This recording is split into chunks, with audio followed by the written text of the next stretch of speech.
ভারতের প্রধানমন্ত্রী নরেন্দ্র মোদীর দিন শেষ। এখন দিন শুরু হতে যাচ্ছে বিজয় থালাপতির।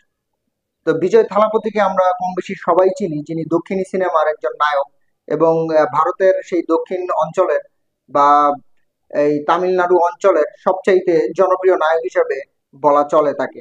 এবং তার ইতিমধ্যে আমরা অনেক ধরনের ছবি তার দেখেছি এবং যেই ছবিগুলো খুব সুপার হিট হয়েছে। এবং ভারতের মধ্যে তার জনপ্রিয়তা এতটাই তুঙ্গে যে তিনি রাজনীতিতে নাম লিখিয়েছেন। তো বিজয় থালাপতি, থালাপতি কিন্তু তার একটি উপাধি। বেসিক্যালি তার নাম হচ্ছে বিজয়। তো তিনি মোদিকে চ্যালেঞ্জ ছুড়ে দিয়েছেন। তো সেই ক্ষেত্রে বলা যায় যে আসলে মোদির দিন কিন্তু শেষ হতে যাচ্ছে। তো অন্যান্য রাজনৈতিক দলের সাথে তিনি যোগ না দিয়েই নিজের জনপ্রিয়তাকে কাজে লাগিয়ে নিজেই একটি রাজনৈতিক দল গঠন করেন এবং সেই দলের একটি জনসভায় বা সেই দলের জন্য তিনি একটি জনসভা করেন এবং সেই জনসভায় লাখ লাখ মানুষের ঢল নেমেছিল।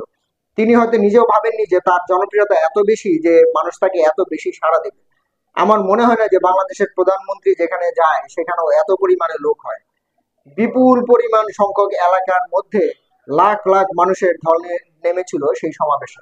এবং সেই সমাবেশে তিনি নরেন্দ্র মোদীকে চ্যালেঞ্জ ছুড়ে দিয়েছেন আগামী 2026 সালের বিধানসভায় তিনি নির্বাচনে অংশগ্রহণ করবেন এবং মোদীর সবচাইতে বড় চির প্রতিদ্বন্দ্বী হিসেবে থাকবেন।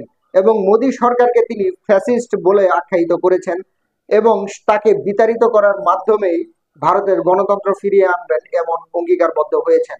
এখন দেখা যাবে যে আসলে 2026 সালের নির্বাচনে আসলে কে জয়লাভ করে সেটার জন্য আমাদের অপেক্ষা করতে হবে।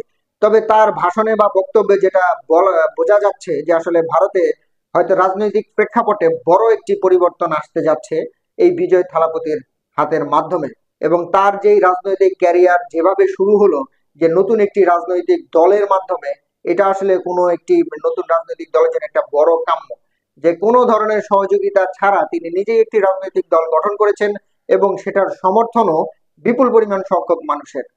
তো শুভকামনা রইল বিজয় থালাপতির জন্য। আগামী 2026 সালের নির্বাচনে আমরা তাকে হয়তো ভারতের প্রধানমন্ত্রী হিসেবে দেখতে পাবো ইনশাল্লাহ।